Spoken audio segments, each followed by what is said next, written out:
The broadcast is now starting. All attendees are in listen-only mode.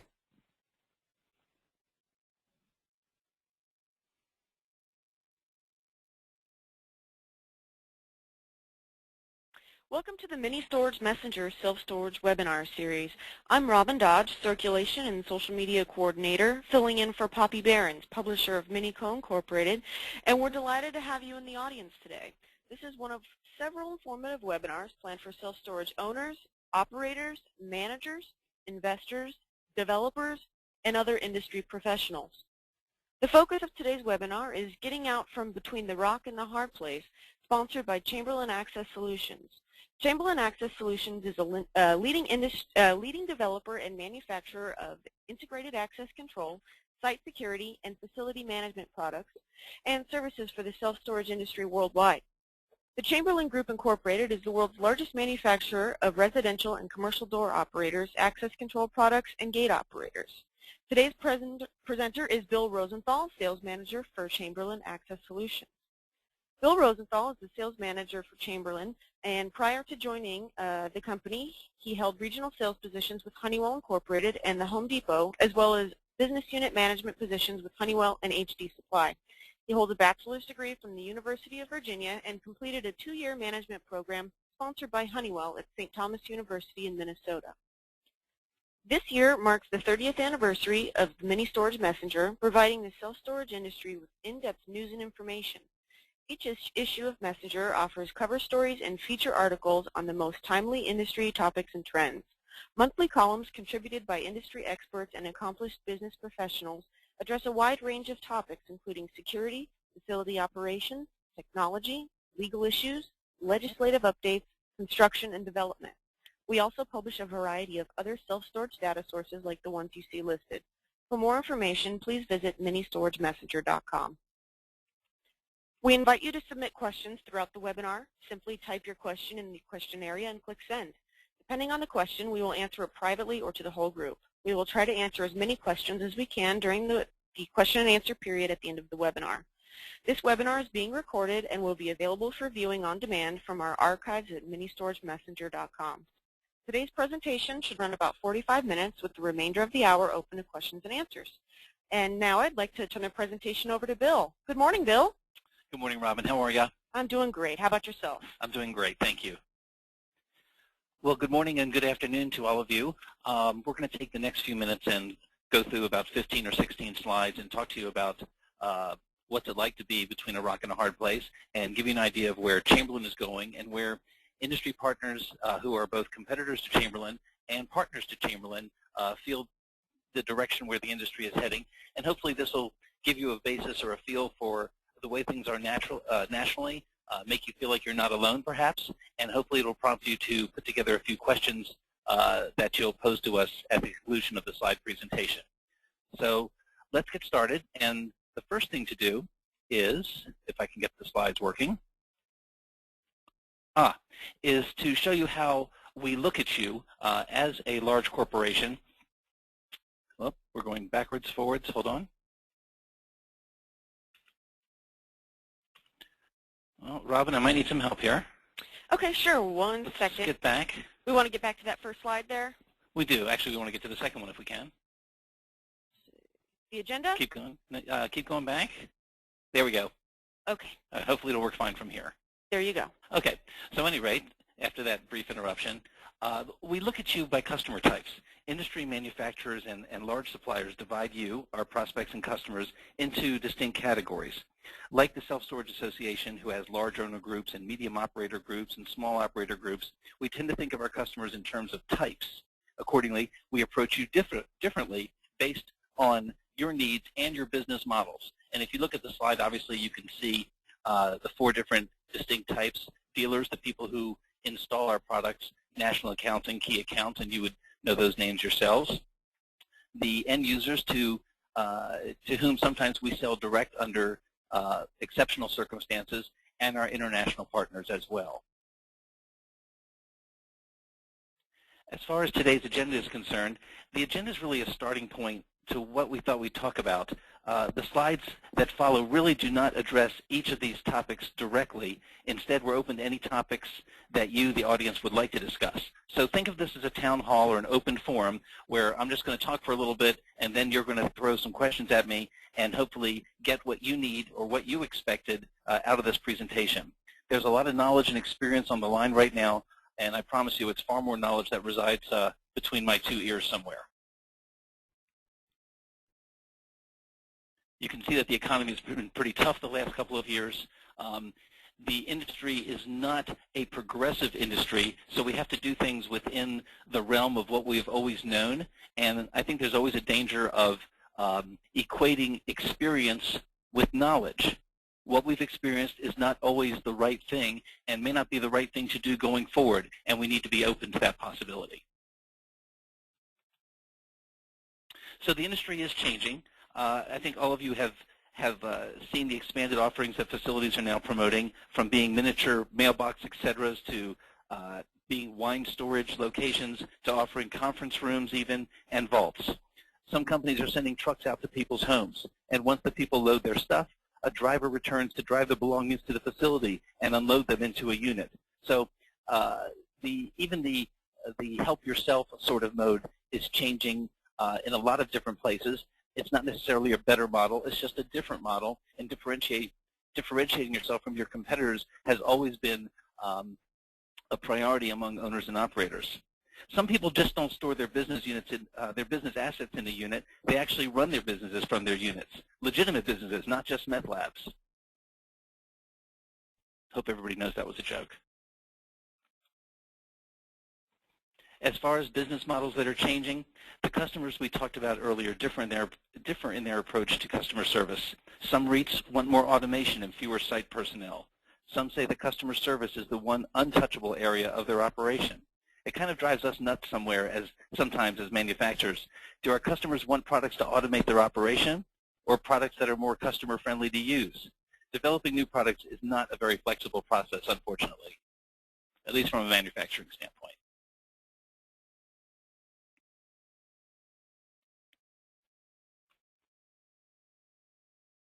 So what we typically do, or what I typically do when I go around the country and I talk to groups, whether it's at larger conventions or state associations or seminars or just talking with customers, is I try to figure out how we, Chamberlain, as a group can help you. And I think my competitors probably do the exact same thing. There are four major criteria as far as being successful is concerned, and most facilities would probably adhere to these or some variation of these. And they include increasing rental rates, operating more efficiently, becoming the facility of choice in the locale where they're located, and get more value, how to get more value from your access control system. We just need one product to do all this at once, and then we would all go happily into the night, I'm sure.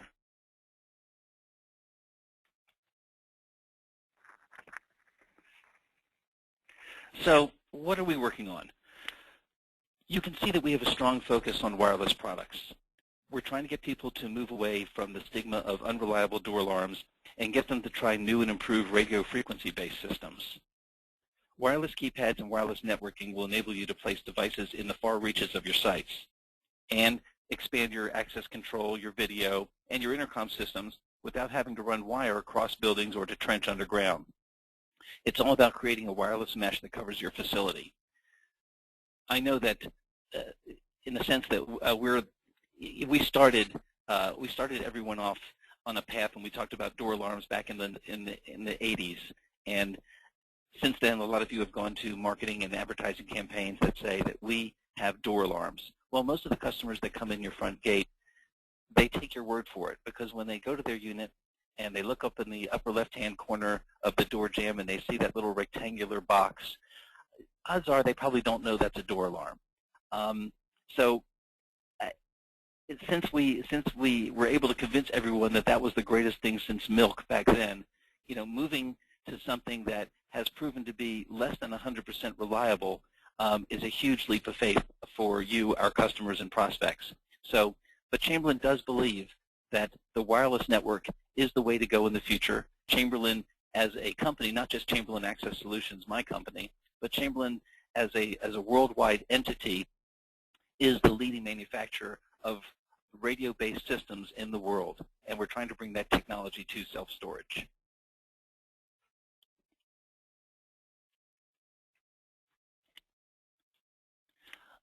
Let me go into several areas that you may want to discuss.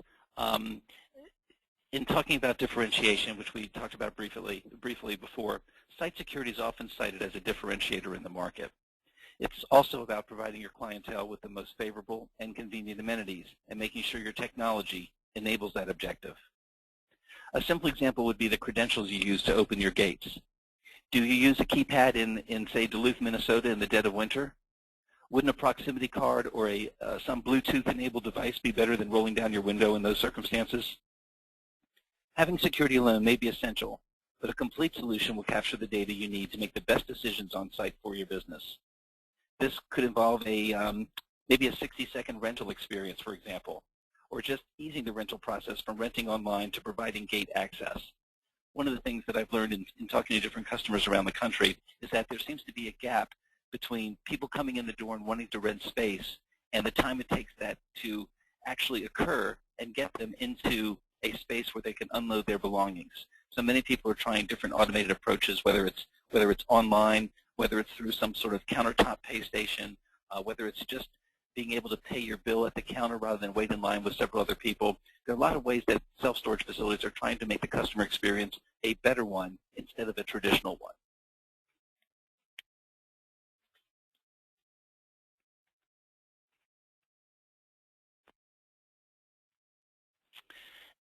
Being such a large company, we obviously have different functional groups, and one of the functional groups is our product engineering group.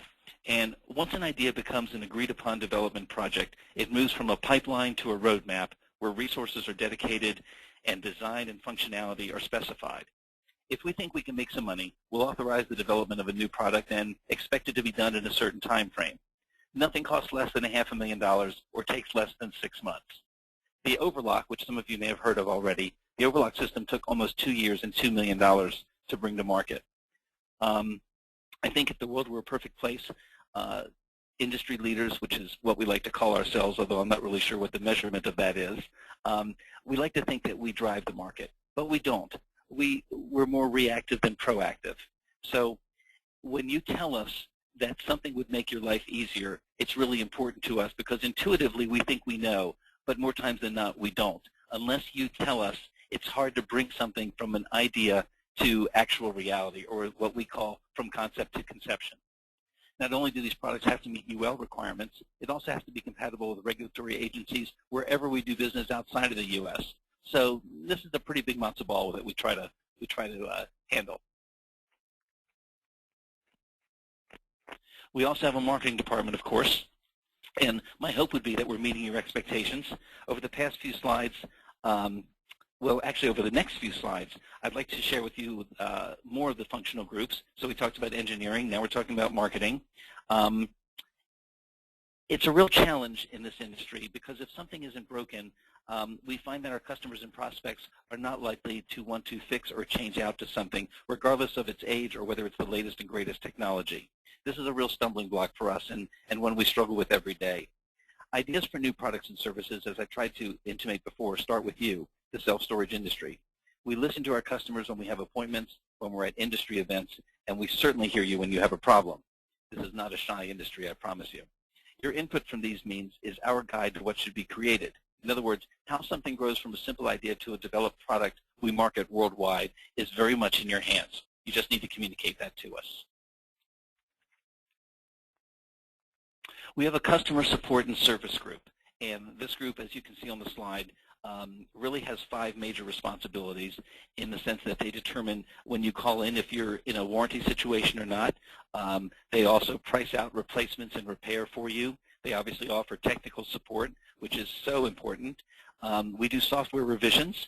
We ran across something unexpected the other day where we had a very old device that was running very slowly. We were putting it in a test environment, and we made a couple calls and found out that the original manufacturer of the product that we had that we had updated had 5 revisions since we rolled out the product, and now the product is 5 times faster than what we had it running at. So as I say, we stumble and fall sometimes ourselves. Also, escalated issues, when you're not getting satisfaction at the level at which that you communicate on a regular basis, escalated issues go through our customer support and service station. So if you call a salesperson or you call a regular technical support person, if you're not getting the satisfaction you need, if your problem's not getting resolved in a time frame that you're comfortable with, we will escalate it to the higher reaches of our company and then obviously follow up and get you the support and the service that you expected the first time you called.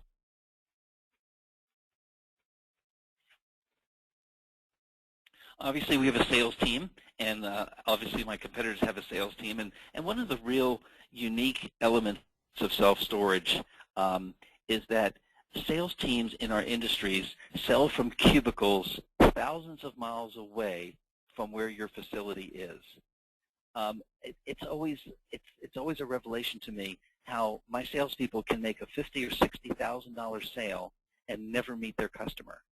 And I think that speaks very well to the quality of the products that are available in our industry and the confidence that you place in us when you make these purchases. You don't find many purchase orders. You don't find many signed documents at all. We send out a quote. You say it's good. We ship it. You receive it. It's installed. You pay for it. And, you know, $60,000 goes down the drain. It's just amazing to me that that the industry has that level of connectivity from a sales standpoint. But obviously, what we sell you depends on your requirements. The quality of installation could depend on the quality of dealer in your area. Gate operators, door operators, other access control products and systems are our specialties. You obviously call them because you believe we're the expert, and I say we, I mean ourselves and our competitors. And all of us have various price programs, and the price programs could be just a simple % off of what people would term list or retail pricing, or price programs can become a little more complex. Those at our company are based on not only the relationship we have with you, but also the volume that you do with us. This is a map, and it may be a little hard to see. I'm not really sure. But this shows a typical, if there is such a thing, a typical self-storage facility and all of the different products that are available. I recognize, and to some degree I apologize, the fact that it has a Chamberlain Access Solutions heading, but I wanted to try to make the point to you that we're not only there for gate access systems and bollards so you can hang up your keypads, but we also have facility management software, as do obviously probably 26 other competitors in our industry. There's the access control system. There are standalone products. There are wireless products. There's door operators, gate operators, intercoms, cameras, music and paging systems, elevator controls. All of these things contribute to the customer experience in one way or the other, and all obviously are a function of your budget and your tastes.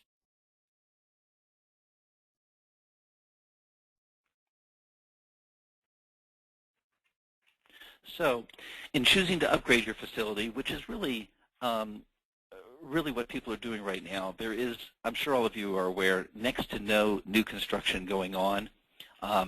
So if we break it down to its simplest form, if you have a manual gate, a gate operator would obviously make your operation look more integrated than it currently does, moving from a standalone control to integrated solutions that include access control and facility management software, taking a simple push-button keypad and having a keypad that talks to your customer in plain English, whether it's confirming that the gate code is correct or confirming that payment was received or wishing you a nice day or advertising a move-in special. You know, sometimes those little words on those LCD displays say things that are important to your customers and make your customers feel like they are moving into a facility that will take good care of their stuff.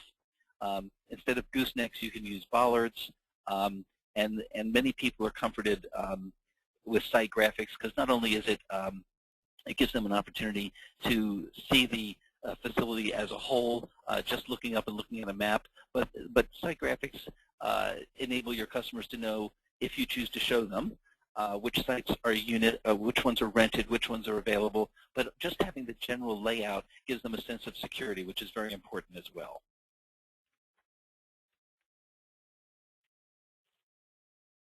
When it comes to retrofitting existing systems, this is a hard one as well, because money is generally more available in new construction than it is for retrofits. I'm sure if you look at your own facilities, you probably have a monthly repair and maintenance budget, and it doesn't allow for the extras that we would all like to do from time to time.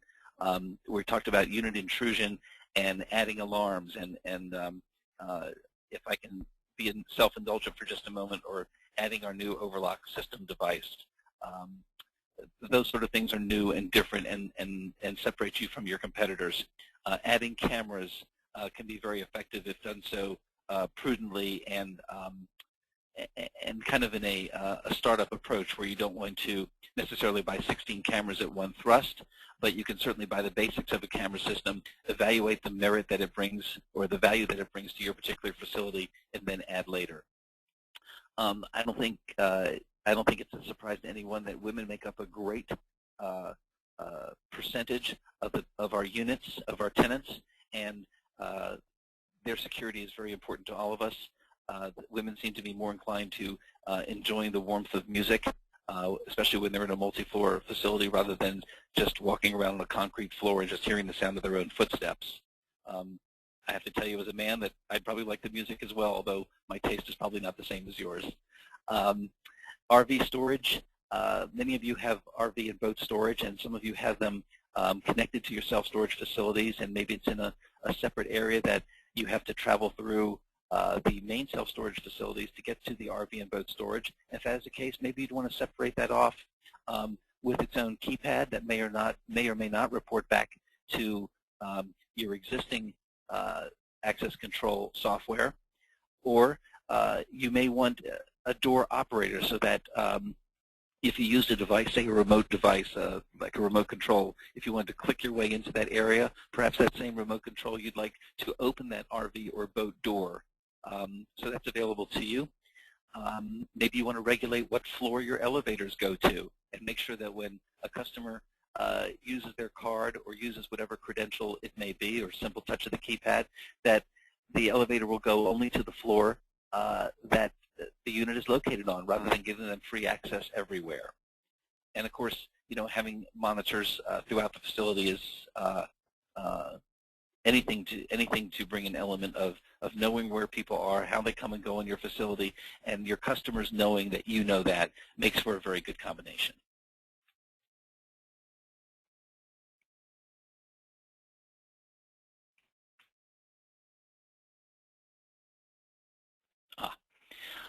Oops.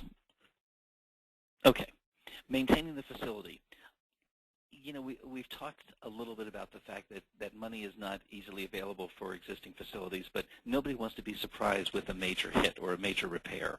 And some of us have programs, we happen to call it the Investment Protection Program, where for a very small amount of money, we will send a certified installer out to your location and do a complete inspection of a number of different areas to determine what you have that's working just fine and will continue to work fine, what may be in need of repair very, very soon, and what may need repair down the road somewhat. I think people like to know about expenses. Nobody likes surprises. My last 4 cars have been Hondas simply because I really think I know what will go wrong with my Honda, and whenever it does go wrong, I know approximately how much it is, and it's never a great surprise to me. I never like paying for it, don't get me wrong, but as long as the amount is something that I've experienced before or is not a surprise to me, I generally can handle it. And I think self-storage facilities are, to different extents, the exact same way.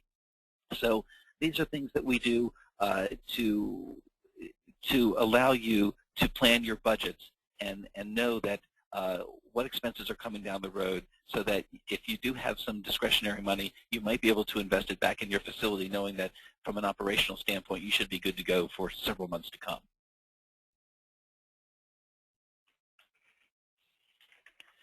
To talk just a moment about about the people you speak to when you call people in our industry and you speak to technical support. Everyone has a different kind of model. When you call in, some people, you're put into a queue of various kinds, or you get a call back within 4 hours, or maybe you even pay to get a call back sooner than that. These are all models that exist for technical support.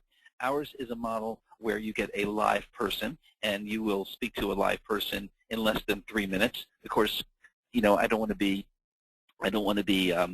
haughty about this. If you call back 3 times in a half an hour, you may end up talking to 3 different people and having to explain the same problem to 3 different people, but you will get somebody on the line very, very quickly, which for most of us is fairly comforting. All calls are monitored, so at least you know you'll be spoken to professionally, and you should get some really decent help. And in our particular case, we have East Coast and West Coast hours of operation. So every competitor of mine offers technical support, and there are different kinds out there. And of course, the one that is most comfortable for your business model, I'm sure, is the one that you would gravitate towards. So that is the end of the slides that I had created for this particular webinar, and I want to now kind of turn it over to you. I was hoping that it might be a bit of an open forum or town hall environment, and again, I am once again hoping that you've written down a couple of questions, or maybe something that I've said has sparked some interest that you want to talk about further. So Robin, if you don't mind coming back in, maybe someone has a question that we can talk about. All right, let's see.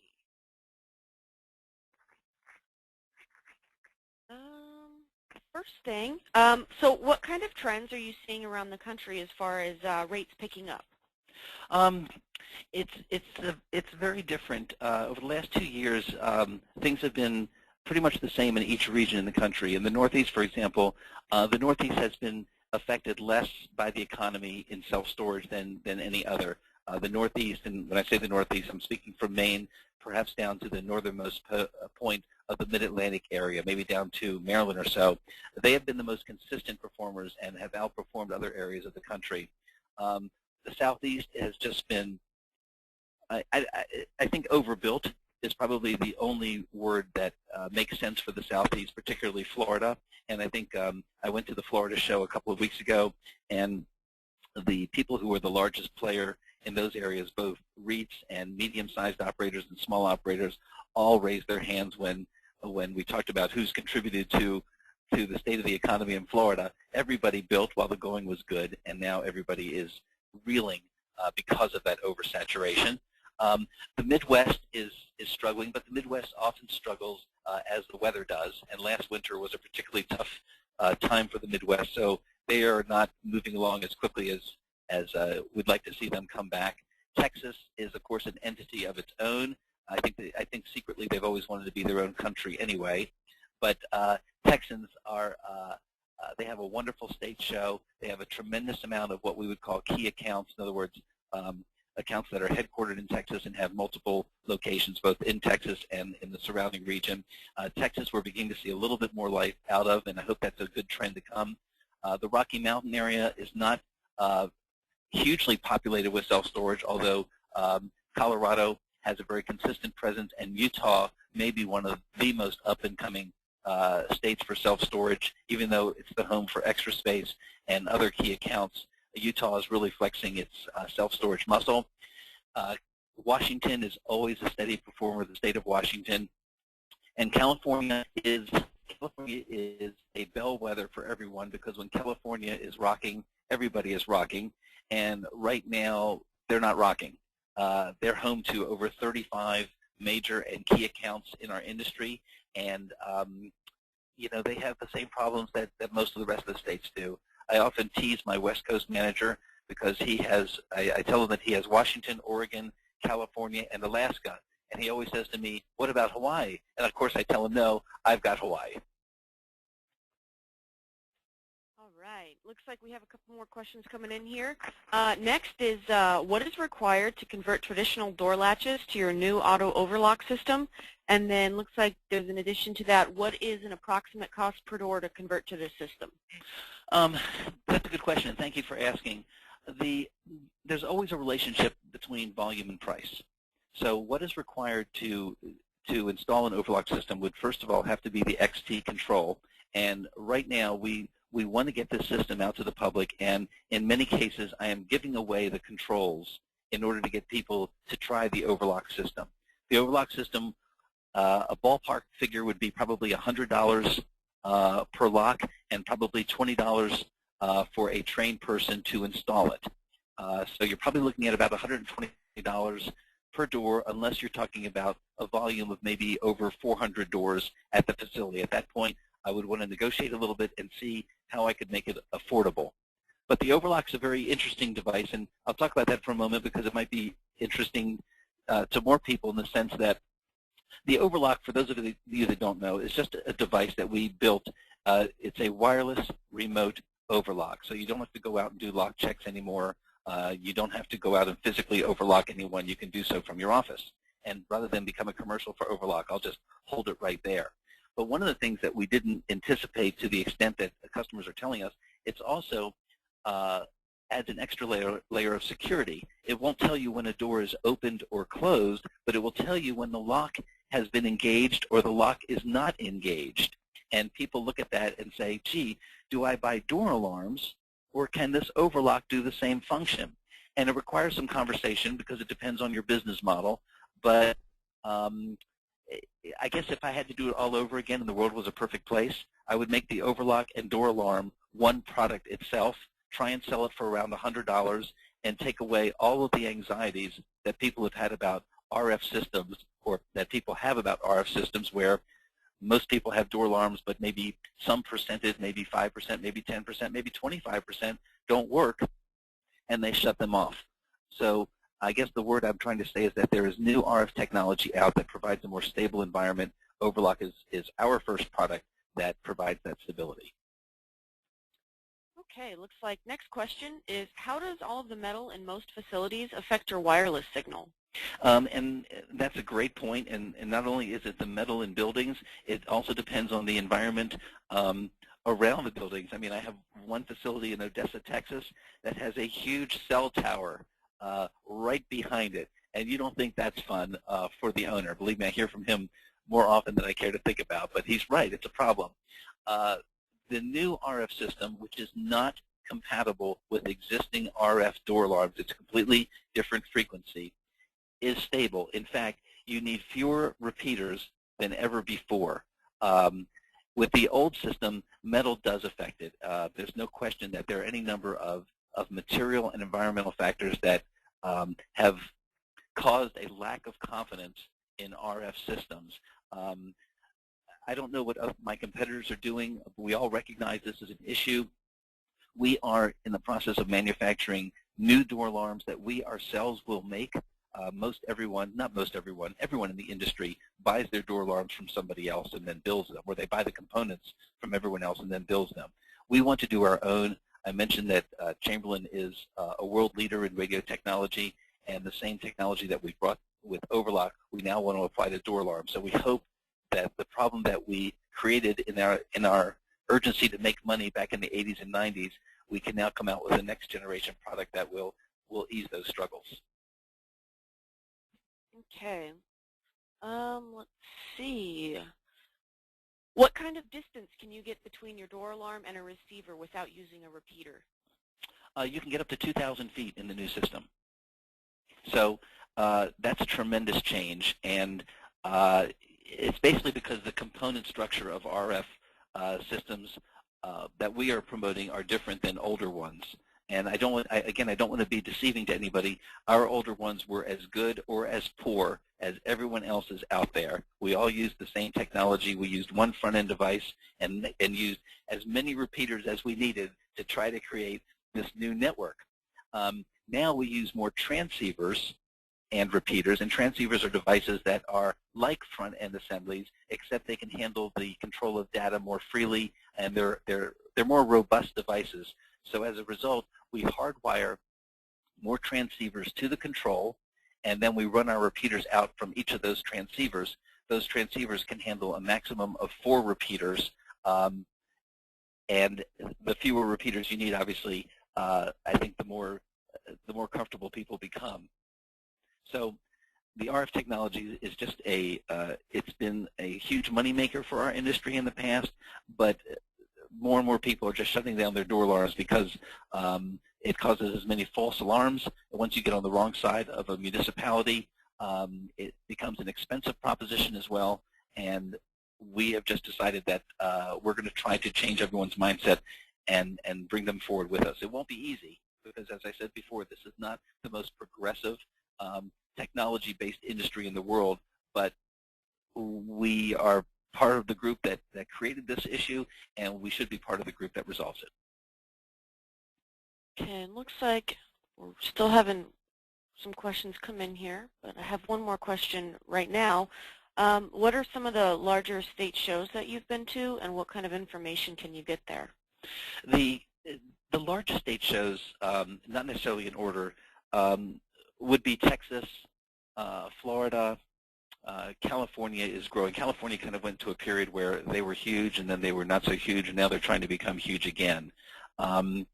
There are state associations in 34 different states at least, and they vary. Some of the states have just business meetings that vendors are not invited to. Other state associations have vendors on their board. Some state associations allow vendors to exhibit, of course, if we pay for the privilege. And then other state associations might have us speak but not have us exhibit. So we have different relationships with different state associations. I understand the need for vendors to sponsor these organizations. I often wonder, if we didn't sponsor these things, would people still look upon us as people to call if they needed something? Quite frankly, I don't want to take the chance that I would be more conspicuous by my absence, so I would just prefer to exhibit in as many places as possible. Most of the shows have the same sort of format. They have little breakout sessions, usually legal, usually a panel of the major players in their state who talk about the state of their state and answer questions from the audience. Okay, I have a software question here. Is all of this compatible with Windows 2007 systems? My existing Gate software through Chamberlain now does not. And the person who said that question is exactly right.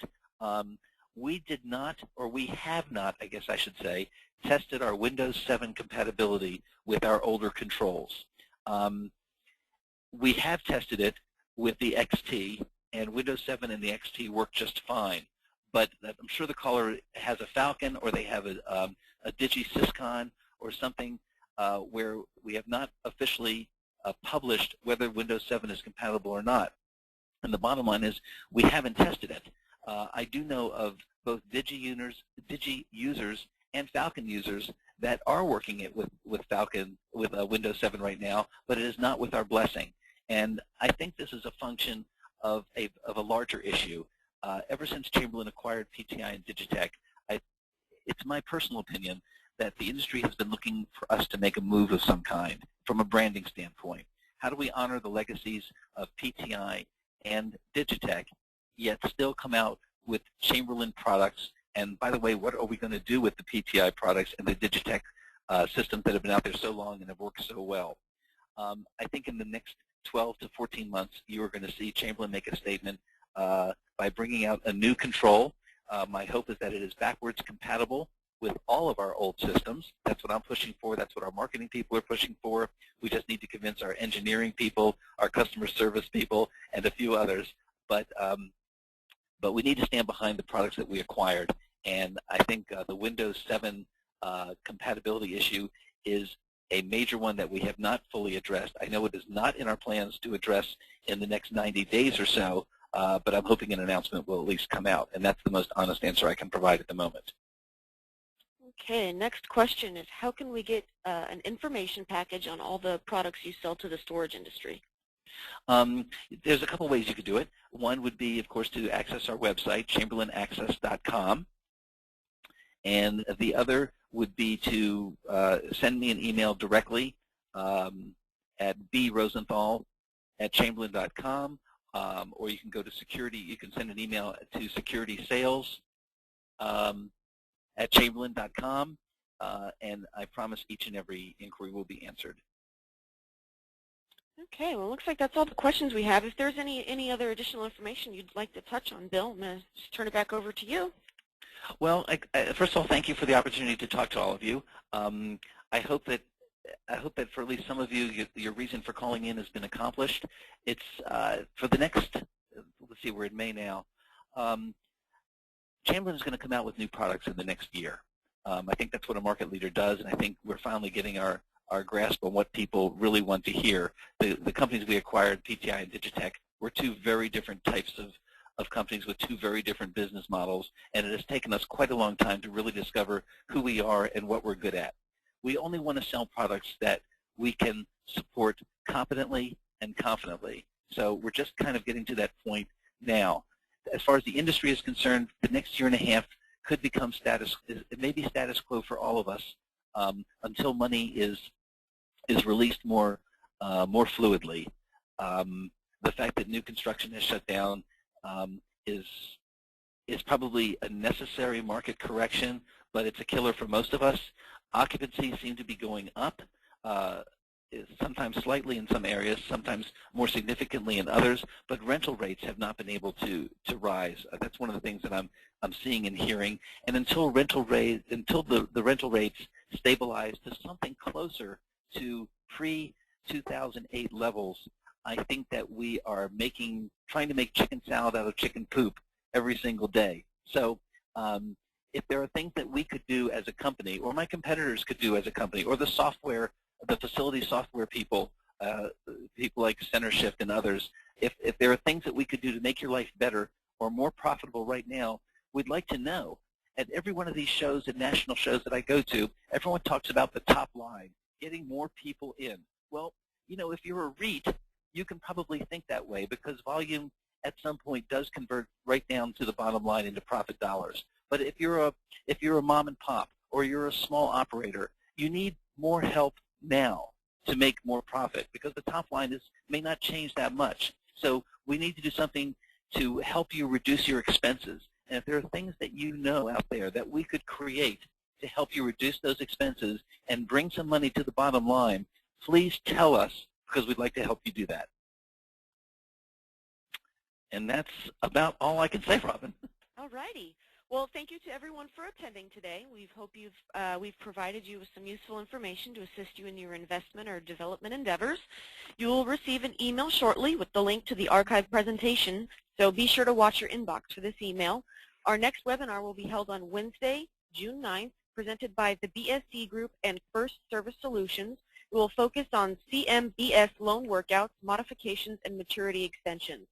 To sign up for this event or any other future webinars, please visit ministoragemessenger.com. Thank you again for attending and have a wonderful rest of the day.